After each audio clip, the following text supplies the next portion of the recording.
ऐसे परिवारों को समुचित मुआवजा तुरंत घोषित किया जाए।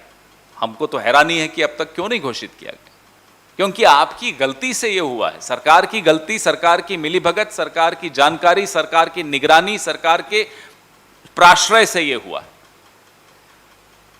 इस कांड की वजह से कुछ लोगों की आंखें चली गई, कुछ लोगों की किडनी डैमेज हो गई। उन तमाम लोगों के लिए मुआवजा और मुफ्त और बेहतर इलाज की व्यवस्था, यह 3 मांगे हम प्रधानमंत्री के सामने रख रहे हैं। नशाबंदी वाला राज्य है बापू और पटेल का गुजरात। क्या कारण है कि जब से गुजरात को मोदी और शाह का गुजरात के रूप में प्रचलित किया जाने लगा, तब से गुजरात की हालत क्या हो गई, गुजरात में रहने वाले लोगों की क्या हालत हो गई। अहमदाबाद से मिथाइल अल्कोहल या इस तरह के केमिकल्स बनते हैं, बन के कई 100 किलोमीटर दूर बिक जाते हैं। उसमें फिर लट्ठा कहते हैं, लट्ठा जिसको वहाँ की भाषा में कहा जाता है, जहरीली शराब का सेवन किया जाता है और लगभग 50, ये जो अधिकृत जानकारी है मैं वो बता रहा हूँ, 50 के लगभग लोगों की जान जा चुकी है और 100 लोग और जीवन और मृत्यु के बीच संघर्ष कर रहे हैं। और ये ऐसा केमिकल है जिसमें किडनीज, आंखें, इन सब का बड़ा भारी नुकसान होता है। अगर जिंदा रह भी जाएं तो उनका जीवन अत्यंत कठिन परिस्थितियों में गुजरने वाला है। अफसोस की बात यह है, ये जो केमिकल जिसका मैंने आपके सामने नाम लिया, मिथाइल अल्कोहल, इसका प्रोडक्शन, इसकी सेल, इसकी बिक्री, ये सब सरकारी निगरानी में होनी चाहिए। वकील हैं मेरे बगल में जो मेरी कोलीग बैठी हैं, ये आपको इस पे ज़्यादा बताएंगी।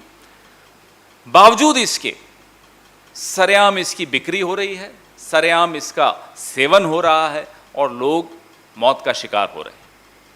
बोटाद जिला गुजरात का, जिसमें ये दुखांतिका हुई, और ये कोई पहली बार नहीं हुई है। 15,000 करोड़ का एक गैर कानूनी कारोबार बिना सरकार के, बिना राजनीतिज्ञों के, बिना पुलिस प्रशासन की मिलीभगत के संभव ही नहीं हो सकता। 15,000 करोड़। प्रधानमंत्री आज गुजरात में, गृह मंत्री भी आज गुजरात वहीं के हैं, मुख्यमंत्री, तीनों में से कोई अगर बोटाद गए हों, मृतकों के परिवारों से मिले हों, प्रधानमंत्री ने अगर कोई ट्वीट किया हो, कोई स्टेटमेंट दिया हो, तो आप मुझे बताइए। गैर भाजपा राज्यों में अगर यह हुआ होता तो प्रधानमंत्री तुरंत 10 मिनट में ट्वीट करते हैं, मुख्यमंत्री से बात कर रहे हैं, स्टेटमेंट दे रहे हैं। प्रधानमंत्री जी, हम अब आपको कहते हैं, कुछ दिन अब आप भी गुजारो गुजरात में, जरा जाकर देखिए क्या हालत है गुजरात की।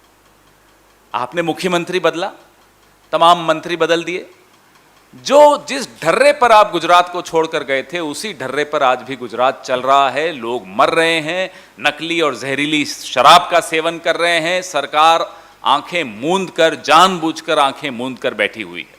और ये हमारा आरोप है कि सरकार के ऊंचे स्तर पर अगर मिलीभगत नहीं हो तो यह संभव हो ही नहीं सकता।